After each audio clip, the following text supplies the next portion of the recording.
Hi everyone, it's Donna Burke, and today is our last day of class, Wednesday, December 16th. So, wow, what a semester it's been. Those of you who have been able to finish the class, wow, congratulations, because I've worked at MCC for over 26 years, and other than last spring, which was really a terrible situation. This was probably the most difficult semester I've ever seen students have to face, and frankly, faculty members too. I mean, this is not an easy situation for any of us. So to finish the course, and most of you have finished the course successfully and did really well, that is a testament to your resilience and your strength. So good for you. You also helped me tremendously throughout the course. Just reading your comments, reading your supportive comments to each other, seeing your feedback for me as a teacher and for your classmates was just really, it really did help me significantly. So I really appreciate it. So what I wanted to do before we leave is sort of do a little review of everything we've covered in COS. So just kind of give you a little snapshot of everything that we've covered this semester. So some of the things we talked about is how important values clarification is, and for really having you be able to prioritize what's the most important things you want to focus on in your life, because there's so many things that could take our focus. So really looking back on your values and your goals, I would do this every semester, okay? Try to look at, okay, what's my focus right now? Is it family? Is it school? Is it work? And then really that's how you develop your schedule for the semester is saying, okay, these are the things that are not movable. My school work, my time to study, my time with my family, my work hours, and then trying to fit fitness in or health or taking care of yourself. And this is a perfect time, I think, actually to teach us about self-care and what's important. We talked in this class about a growth mindset and what does it mean to have a growth mindset. And that means that you're flexible, that you see ourselves as changeable. I can learn something. I could let go of maybe something I thought was absolute truth and I can learn something new. And increase self-awareness, like what am I experiencing? What am I understanding? And I think being open to new experiences. We also talked about, mantras and things that can help us, like positive self-talk. And the concept of, I think, realistic positive self-talk. Like I've often said, I'm not going to get an A in calculus. Some of you might. I'm not. But I could at least try to do my best and see if I could pass the course with a decent grade. And I think that's important. And then, being persistent. We talked about problem solving in the problem solving chapter. Well, not just saying, oh, I've reached a problem, I've reached a challenge, and then just sort of give up. It's okay. What is the problem? What are the elements of the problem? Are there solutions? Are there things I can do to change the problem?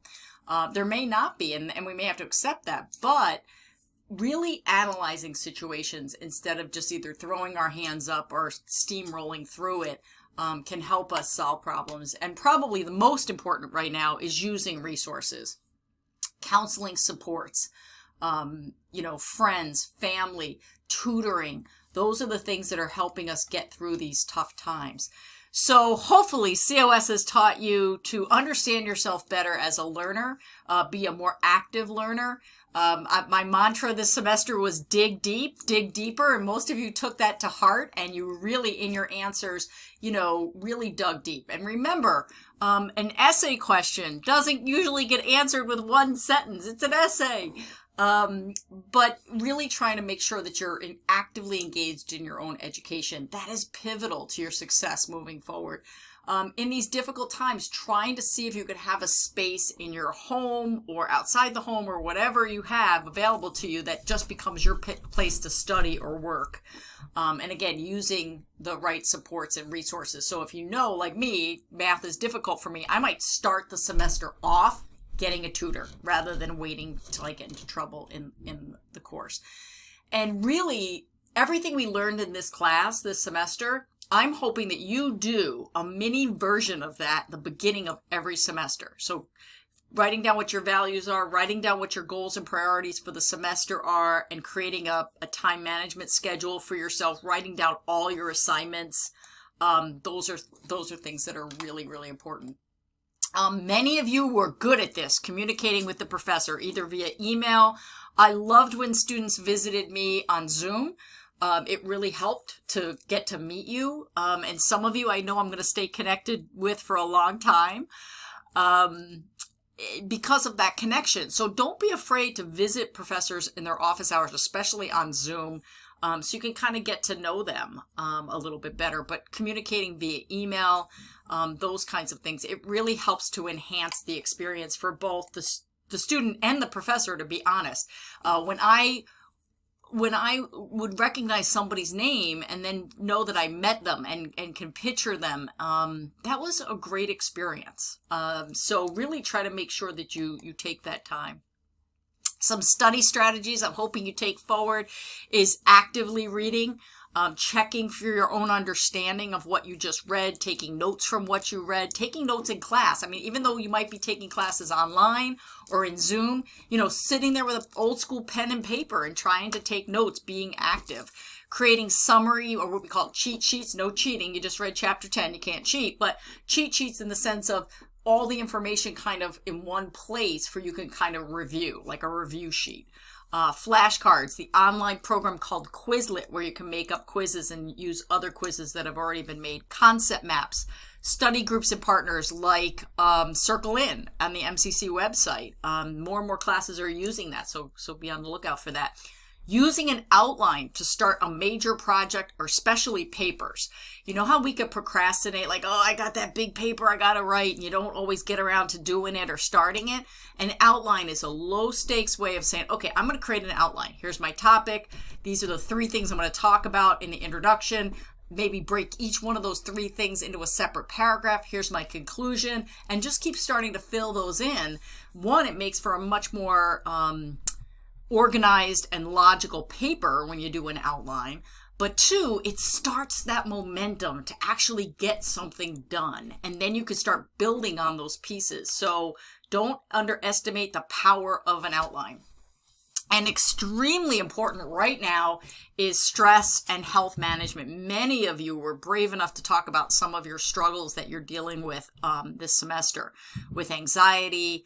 OCD could kick in the situation that we're dealing with right now, depression. So really tending to your stress and mental health. I actually think that this time period, as challenging as it's been, and we're all dealing with, we are all dealing with mental health issues. So I think it's going to help us even destigmatize mental health issues even further, because we're all dealing with it, and we all have to find healthy ways to take care of ourselves. And sometimes that means reaching out for help. So don't be afraid to do that.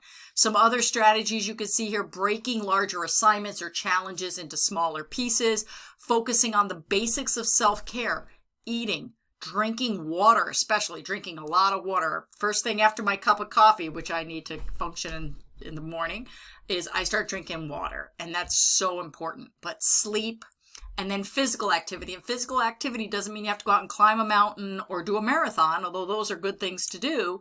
It could just be walking around the neighborhood. So trying to get into those kind of habits are huge. Having a support network. Many people are feeling kind of isolated right now. And even if it's virtual, we're all getting used to this virtual world, making sure that you reach out and connect with people. And you could always Zoom in with me on my office hours in future semesters if you ever want to pop by and say hi. And then just being open to trying new things and keeping an open mind and letting go of any sort of rigidity that you may have. Many of you have been turning in, and you got to turn it in by midnight tonight, your career, academic, and financial plan. My hope, our hope in creating that, was that you then have something that you're proud of. You keep it, you look back on it, you make changes to it. And if you ever think about changing careers or your path, you now have a systematic way to go through that. You could use some of the resources like MCC Career Coach, My Next Move. We introduced you to all those. If you need to, you could go back and revisit those steps, or you could share that with family and friends who might be thinking about career changes or career exploration. So hopefully you hang on to your plan once you've developed it and you find it useful for the future. So some things to think about. 5 things that I want you to think about remembering to do to be successful in the future. So this class doesn't just end today. This class, my hope is that this class follows you into your future as a student and in life, really. But the 5 things I want you to take away is to follow a schedule, develop a routine. That has been key for me. Hear my dog barking in the background. That has been key to me to survival in the pandemic right now, is developing a routine and really trying to stick to it. So that means creating a realistic routine. Many of you have talked about the fact that you can't follow a schedule. Well, make sure that it's realistic. So if you're not an early morning person, getting up really early may be a setup for failure. So developing a realistic routine or schedule, getting to know and communicate with your professors. I got to tell you, it saved me this semester to really get to know some of you really well. So I appreciate that. Try to set up a dedicated space at home. If you can. I know not everybody's situation lends itself to that, where you could kind of have work and school in one place and home and living and family in another place, even if it's a corner of your bedroom, that family knows that when the door's shut, mom or dad or brother or sister who, are working, it could be helpful. So just think about that if you can make that happen. And then staying focused on health, physical, mental health right now, absolutely important. And the key is, I think, being persistent in the face of challenge, and that is the definition of resilience, is to be persistent in the face of challenge. And let me tell you, this has been the most challenging 9 months of my life, and I've lived through some pretty challenging things. So we just got to hang in there. We just got to hang in there. Know that I'm always a support to you. Now that you've had me as a student, you can always reach out to me. Keep me updated. If you have any questions or need any advice, you always can contact me. My door is always open to my students. So thank you for being great students this semester, and I hope you stay in touch, and I hope you are successful in achieving your goals, and we will get through this time. Stay healthy and stay safe. Thank you.